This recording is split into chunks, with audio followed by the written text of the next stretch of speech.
खतरनाक शरारतों का दिन है। आज 1 अप्रैल को अप्रैल फुल डे के रूप में मनाते हैं। 16वीं सदी में ग्रेगोरियन कैलेंडर लागू होने के बाद लोगों ने ये दिवस मनाना शुरू किया। आज से ठीक 444 साल पहले फ्रांस में अप्रैल फुल मनाने की शुरुआत हुई थी। तो ये तो रही आज के दिन की बात। और देखिए, सबसे पहले बड़ी खबर तो ये है दोस्तों, महंगाई का बड़ा झटका। आज से 218 रुपए महंगा हुआ एलपीजी गैस सिलेंडर। ईरान युद्ध के बीच भारतवासियों को ये बड़ा झटका लगा है। एलपीजी सिलेंडर के दाम आज से ही बढ़ चुके हैं। जो कॉमर्शियल एलपीजी सिलेंडर होता है उसके प्राइस में 218 रुपए की बढ़ोतरी हुई है। आज 1 अप्रैल को नए वित्त वर्ष की शुरुआत के साथ ही कॉमर्शियल एलपीजी गैस सिलेंडर महंगे कर दिए हैं। सरकारी तेल कंपनियों ने इसके दाम में 218 रुपए की बढ़ोतरी कर दी है। इसके अलावा भी आज से कुछ नए नियम लागू होने जा रहे हैं, जैसे रेल टिकट रिफंड और टोल के नियम भी बदले हैं। इन हैंड सैलरी भी घटेगी, जैसे रेलवे टिकट अब आज से ही आप 8 घंटे पहले तक ही कैंसिल कर पाएंगे। FASTag, toll tax, income tax समेत कई सारे और नियम भी बदलने वाले हैं, जिनकी चर्चा करेंगे आगे। बाकी ये टेबल में आप देख सकते हैं अभी देश के बड़े शहरों में कॉमर्शियल एलपीजी गैस सिलेंडर के दाम इस बढ़ोतरी के बाद क्या हो गए हैं। जो दिल्ली, कोलकाता, मुंबई, चेन्नई में पहले 1800-1900 प्राइस थे, वो अभी बढ़कर 2000-2200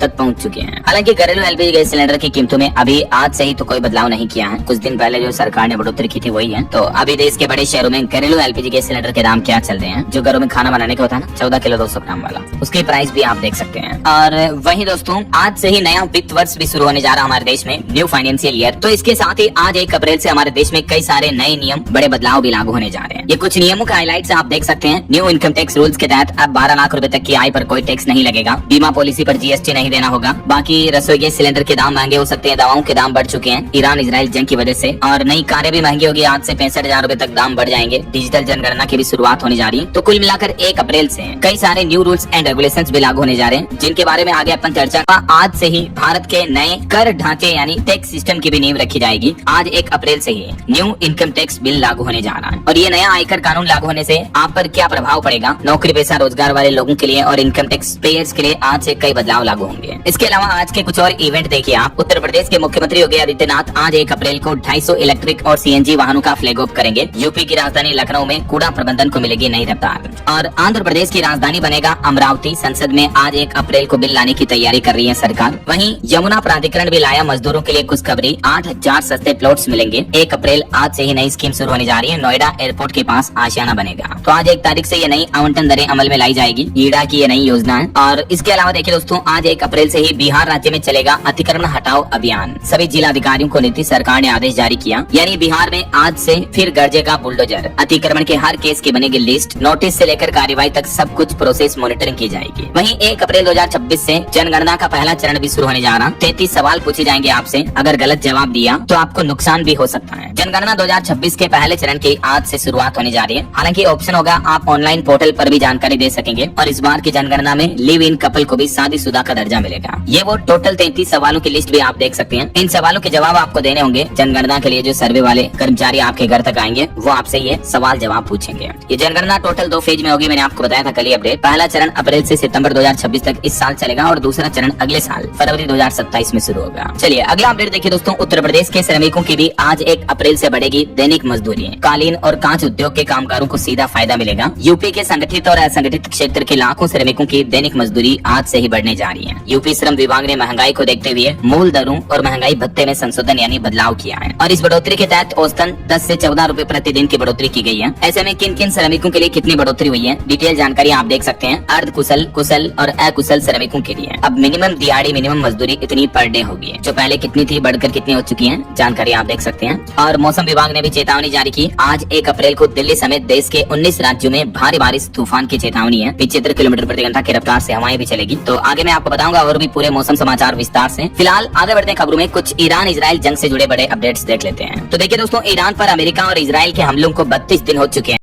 इस बीच अमेरिकी राष्ट्रपति डोनाल्ड ट्रंप ने ईरान से बातचीत का दावा भी किया। हालांकि ईरानी संसद अध्यक्ष ने इन दावों का खंडन किया है। और अभी 1 दिन पहले आपको पता होगा, भारत आने वाले ईरान के एक विमान पर भी अमेरिका ने हमला किया था। इस वजह से अब ईरान आग बबूला हुआ। यूएस की इस हरकत को वॉर क्राइम बताया। इस बीच डोनाल्ड ट्रंप बोले कि या तो हमसे खरीदे तेल या हॉर्मुज रूट पर करें कब्जा। दुनिया को संकट में डालकर अब डबल गेम खेलने लगे डोनाल्ड ट्रंप। फ्रांस पर भी भड़के। दरअसल ट्रंप ने यह कह दिया कि अमेरिका किसी भी देश की मदद नहीं करेगा हॉर्मुज स्ट्रेट को खोलने के लिए या हॉर्मुज स्ट्रेट से जहाजों को गुजरने के लिए। अमेरिका मदद नहीं करेगा। अमेरिका ने उल्टा ये कह दिया कि या तो आप तेल हमसे खरीदो, नहीं तो हिम्मत दिखाओ और होर्मुज जाकर ले लो। मतलब देखिए, दुनिया के दूसरे देशों को धर्म संकट में डाल दिया इस जंग को छेड़कर डोनाल्ड ट्रंप ने। इस बीच खबर है, ईरान भी प्लान कर रहा होर्मुज स्ट्रेट से अब गुजरने वाले जहाजों पर टोल टैक्स वसूला जाएगा, यानी इन जहाजों से चार्ज लेगा, टैक्स वसूलेगा ईरान भी। और इस नए प्रस्ताव को ईरान की संसदीय समिति की मंजूरी भी मिल चुकी है। वहीं इजराइल के प्रधानमंत्री बेंजामिन नेतन्याहू बोले कि ये जंग कब खत्म होगी अभी नहीं बताया जा सकता है। अमेरिका, इजराइल और ईरान जंग में अब तक 3200 से ज्यादा लोगों की मौतें हो चुकी हैं। सबसे ज्यादा सिविल डैमेज ईरान में देखने को मिला, लगभग 2000 लोगों की मौतें तो अकेले ईरान में हुई। और इस बीच अगली बड़ी खबर आ रही दोस्तों कि भारत समेत दुनिया भर में इंटरनेट भी ठप होने का खतरा है, क्योंकि ईरान इजराइल जंग की वजह से होर्मुज रूट में जो इंटरनेट की केबल्स बिछी हुई हैं, उन्हें नुकसान पहुंचने की आशंका है। चारों तरफ से मिसाइल हमले हो रहे हैं, तो अगर उन केबल्स को नुकसान पहुंचा तो दुनिया भर का इंटरनेट कनेक्शन बाधित हो सकता है। इंटरनेट कनेक्टिविटी इंटरप्ट हो सकती है, क्योंकि समुद्र में 97% ग्लोबल डेटा केबलों के माध्यम से ट्रांसफर होता है। ये तस्वीरें आप देख सकते हैं, इस तरह की इंटरनेट की केबल्स जो हैं दुनिया भर के समुद्रों में बिछी हुई हैं। और ये केबल्स कितनी ज्यादा हैं, इस बात का अंदाजा आप लगा सकते हैं कि इस फाइबर ऑप्टिकल केबल्स के मैप में देख सकते हैं आप। तो अगर ईरान ने इन ऑप्टिकल फाइबर केबल्स पर हमला किया तो दुनिया भर का इंटरनेट बाधित हो सकता है। एक्सपर्ट्स ने भी इस बात को लेकर चिंता जताई है। और इस युद्ध की वजह से भारत में भी महंगाई बढ़ने वाली है। देखिए, बड़ी खबर, घरों तक पहुंची जंग की आंच। दूध से लेकर किराना सामान और इलाज, मेडिकल दवाइयां वगैरह सब कुछ महंगे होंगे। रोजमर्रा के सामानों के दाम बढ़ाने की तैयारियां कर चुकी हैं कंपनियां भी, क्योंकि कमर्शियल एलपीजी गैस सिलेंडर की कमी की वजह से हजारों प्लास्टिक यूनिट भी बंद हैं। और इस वजह से जल्दी आपको देखने को मिलेगा आटा, चावल, दाल, तेल, चीनी वगैरह सब कुछ महंगे हो सकते हैं। रिपोर्ट्स में बताया जा रहा है कि आज 1 अप्रैल से ही ब्रेड, बिस्किट से लेकर जूते, चप्पल तक रोजमर्रा की चीजों की कीमतें 25% तक बढ़ोतरी होने की संभावना है। जो ब्रेड का पैकेट पहले 30 रुपए में आता था, वो अब आपको 35 रुपए में मिलेगा। ईरान, इजराइल और अमेरिका युद्ध का असर आम जनता पर पड़ रहा है। कच्चे तेल की कीमतें बढ़ने की वजह से पेट्रोकेमिकल बाई प्रोडक्ट्स महंगे हो रहे हैं और सप्लाई चेन बाधित होने की वजह से कंपनियों के रॉ मटेरियल में कमी आई है। यही वजह है कि आज 1 अप्रैल से दैनिक इस्तेमाल की कई चीजों के दाम बढ़ जाएंगे। लगभग 20 से 25% तक की बढ़ोतरी होने की संभावना है। ये देख सकते हैं आप किन किन चीजों के दाम कितने बढ़ सकते हैं। पहले के रेट और नए रेट अब ये हो सकते हैं। और अगली बड़ी खबर देखिए, ईरान के खर्ग द्वीप पर भी कब्जा करने की तैयारी कर रहे हैं डोनाल्ड ट्रंप। तो उनकी इस प्लानिंग को लेकर विशेषज्ञ बोले कि अगर ऐसा हुआ तो हजारों लाखों सैनिक मारे जा सकते हैं। ट्रंप की इस रणनीति पर भी सवाल उठने लगे हैं। एक्चुअली ट्रंप इस खर्ग द्वीप को कब्जाना इसलिए चाहते हैं क्योंकि यहाँ ईरान का 90% तेल निर्यात का केंद्र है। जैसे वेनेजुएला पर कब्जा करके वहाँ का तेल बेचने लग गए अब ट्रंप, वैसे ही ट्रंप कोशिश कर रहे हैं कि ईरान से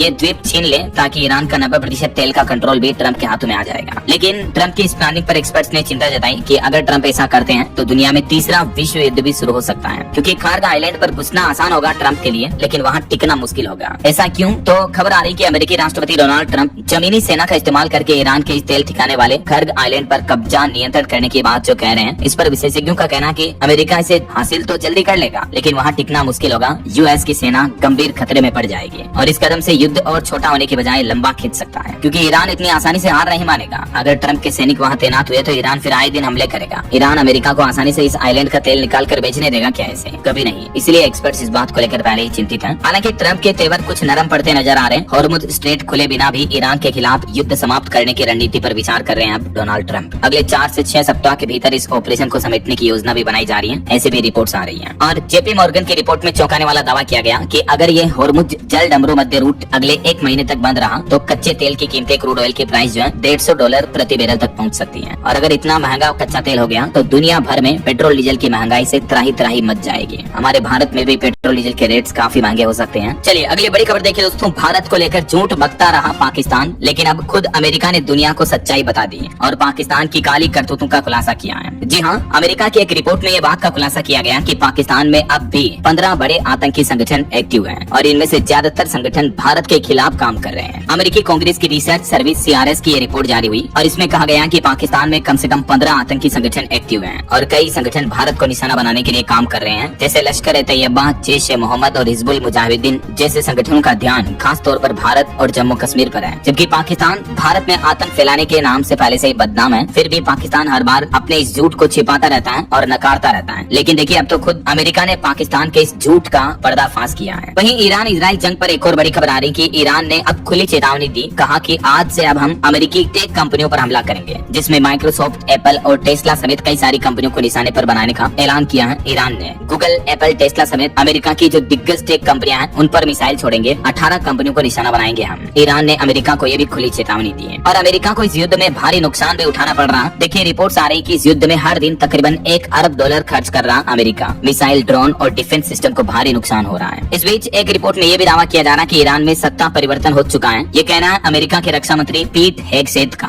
वो बोले कि ईरान में सत्ता परिवर्तन हो चुका है, अब समझौता करो वरना हम बड़े हमले करेंगे और नाटो पर भी फैसला जल्द ही लिया जाएगा। तो ये कुछ ईरान इजराइल जंग से जुड़े अपडेट्स रहे दोस्तों। चलिए आगे बढ़ते हैं वतन खबरों में। देखिए अगला अपडेट, वैज्ञानिकों की एक रिसर्च में चौंकाने वाला खुलासा सामने आ रहा है कि एआई डेटा सेंटर से हमारी धरती का तापमान बढ़ रहा है। इन सेंटर्स के आसपास 2 डिग्री तक गर्मी बढ़ी। भारत में भी 8 एआई डेटा सेंटर हैं। चलिए अगली खबर देखिए, आईटी रूल्स भी बदलेंगे कंपनियों के लिए। केंद्र सरकार ने कहा कि अगर निर्देश नहीं माने तो सेफ हार्बर खत्म होगा। अब हर कंटेंट के लिए सोशल मीडिया कंपनियां ही जिम्मेदार होगी और यूजर्स का डेटा भी बिना परमिशन के डिलीट नहीं कर सकेंगे। केंद्र सरकार की तरफ से आईटी नियमन 2021 में बदलाव का ये नया मसौदा जारी किया है और इससे सोशल मीडिया प्लेटफॉर्म्स अब सरकारी निर्देशों की अनदेखी नहीं कर सकेंगे, यूजर्स का डेटा डिलीट नहीं कर सकेंगे। और भी इन नियमों के बारे में थोड़ी जानकारी आप आसान भाषा में समझ सकते हैं यहाँ डिटेल्स में। हाल ही में आपको बताऊंगा एआई कंटेंट पर लेबलिंग वगैरह को लेकर भी सरकार ने नई गाइडलाइंस जारी की थी, जिसके तहत अब एआई जनरेटेड कंटेंट पर लेबल लगाना जरूरी होगा। सोशल मीडिया प्लेटफॉर्म्स को डीप फेक फोटो वीडियो भी 3 घंटे में हटाने होंगे। चलिए दोस्तों अगली बड़ी अच्छी खबर देखिए, हमारी भारत की इंडियन एयरफोर्स की ताकत बढ़ेगी। चीन पाकिस्तान सीमा पर लगेंगे स्वदेशी रडार। 1950 करोड़ की एक बड़ी डील फाइनल की है रक्षा मंत्रालय ने। इसके लिए बीईएल कंपनी के साथ ये समझौता किया है। और इंडियन नेवी के लिए भी अच्छी खबर देखिए, भारतीय नौसेना में शामिल हुए स्वदेशी पोत दूनागिरी संशोधक और अग्रय। इससे भारत की समुद्री सुरक्षा व मारक क्षमता में बड़ा इजाफा यानी बढ़ोतरी होगी। वहीं देखिए केक की रिपोर्ट में चौंकाने वाला खुलासा आ रहा है कि हमारे देश के कई सेना के जवानों को समय पर वेतन भत्ते भी नहीं मिले हैं। मिलिट्री अस्पतालों में कमियां मिली। सेना से जुड़े काम के रिकॉर्ड डिजिटल करने की भी सिफारिश की गई इस रिपोर्ट में। और पॉलिटिक्स से खबर है, कोलकाता में इलेक्शन कमीशन के ऑफिस के बाहर भाजपा और टीएमसी कार्यकर्ताओं में झड़प देखने को मिली। पश्चिम बंगाल के मुख्यमंत्री ममता बनर्जी ने आरोप लगाया, कहा कि भाजपा ने बंगाल में अवैध वोटरों के नाम जोड़ने की भी कोशिश की है। वहीं हाईकोर्ट का एक बड़ा फैसला देखिए कि मायके से मिली संपत्ति पर पति का कोई अधिकार नहीं होता है। पारिवारिक विवाद पर आंध्र प्रदेश हाईकोर्ट बोला, निसंतान महिला का सब कुछ पिता के वारिस को मिलेगा। आंध्र प्रदेश हाईकोर्ट ने कहा कि किसी हिंदू महिला को माता पिता से विरासत में जो भी संपत्ति मिली है और अगर उस महिला की मौत बिना संतान के हो जाती है, वसीयत किए बिना ही, तो उस संपत्ति पर फिर पति या ससुराल का कानूनी हक नहीं होगा, बल्कि ऐसी संपत्ति महिला के पिता के कानूनी वारिसों को दी जाएगी। मतलब वो संपत्ति वापस महिला के पीहर पक्ष की हो जाएगी। ऐसा आंध्र प्रदेश हाईकोर्ट ने एक केस पर सुनवाई करते हुए महत्वपूर्ण फैसला सुनाया। चलिए अगली खबर आ रही है, हमारे देश में अपग्रेड हो रहा सी बॉक्स पोर्टल। 17,000 थाने अब इस पोर्टल से कनेक्ट होंगे। अगर कोई महिला को कोई ताने मारे, कोई छेड़खानी करे, तो महिलाएं तुरंत इस पोर्टल पर शिकायत दे पाएंगी और शिकायत के तुरंत बाद नजदीकी थाने से पुलिस मदद भी पहुंचेगी। महिलाओं को उत्पीड़न के माहौल से बचाने के लिए केंद्र सरकार तकनीकी निगरानी तंत्र को देश के सभी 17,000 पुलिस थानों से जोड़ने जा रही है सी बॉक्स पोर्टल के माध्यम से। चलिए खबर है, वीर विक्रम यादव नए डीजीसीए प्रमुख नियुक्त किए गए। फैज अहमद किदवई की जगह लेंगे ये। और बड़ी खबर देखिए, हाल ही में हरियाणा में जो 590 करोड़ का बैंक घोटाला सामने आया था आईडीएफसी